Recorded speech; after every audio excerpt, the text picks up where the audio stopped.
The Elizabeth Smart kidnapping in 2002 gripped the nation because it violated the sense of security all families hold dear. The 14-year-old girl was in her own bed at night with her parents at home and the door locked in a neighborhood where such invasions were unthinkable. Her younger sister watched and listened as the kidnapper entered the room and abducted the teen at knife point. A frantic nationwide search ensued. 9 months later, she was found, but it was not until today, more than 8 years later, that justice was finally served. And Mike Von Fremd has our report.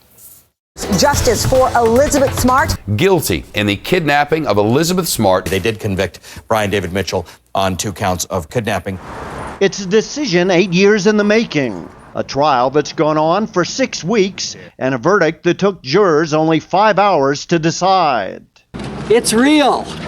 The scene at the courthouse here in Salt Lake City, Utah was solemn, as this child abduction case, which has riveted the nation, has come one step closer to an ending.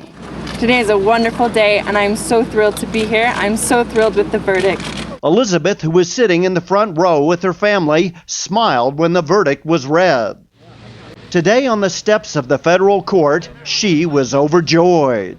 I hope that not only is this an example that justice can be served in America, but that it is possible to move on after something terrible has happened. But this poised, happy 23-year-old we see today is a far cry from the shy, shrouded 14-year-old girl who was kidnapped in her bedroom at knife point and went missing from her family for a terrifying 9 months. The prayers of the world have brought Elizabeth home. The road to this verdict has been arduous, and for a man who so many thought was guilty, Mitchell was able to avoid a verdict for 8 long years. From the start, Mitchell's defense argued that he was legally insane. He was twice declared mentally unfit to serve trial, and during the trial, the jury had become accustomed to his bizarre behavior. After the first day of testimony, and the jurors returned to the jury room at the end of receiving testimony, not a single word was said, and there were 4 or 5 people visibly crying. The thinly built, gray-haired Mitchell was routinely removed from the courtroom after loudly singing hymns and Christmas carols. He said little things, God has let him down. Why would God put him through all this? He hasn't said much about it. I am concerned for him, though, about how people are going to treat him now because this came in. A few weeks ago, he suffered a seizure in court and had to be taken out on a stretcher. Forensic psychiatrist Dr. Michael Wellner was an expert witness for the prosecution who helped convince the jury to hand down the guilty verdict given today. You know, when you look at this case from 10,000 feet, you say to yourself, here's a guy in robes with a long beard who sings, and he breaks into a house in the middle of the night and just grabs this girl and goes up into the mountains. Well, that sounds crazy. It's certainly something that we can't relate to. And I think that Brian David Mitchell and his defense were very successful for years in advancing that notion. Just 5 weeks ago, Elizabeth flew back from her Mormon mission in Paris to take the stand and recount her 9 months of hell. In a composed voice, Smart told the jury about what happened in the early morning hours of June 5th, 2002. I remember him saying, "I have a knife to your neck. Don't make a sound. Get out of bed and come with me, or I will kill you and your family." When Elizabeth Smart stood in court and testified and said, "You will hear me.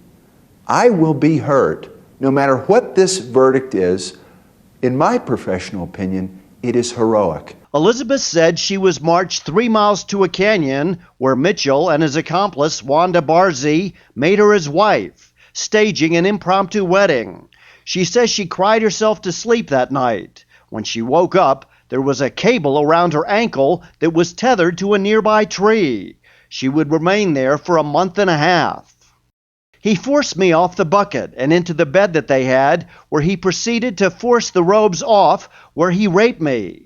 I was forced to go into the tent and watch them have sexual intercourse. There was one particular moment Elizabeth remembered fighting back.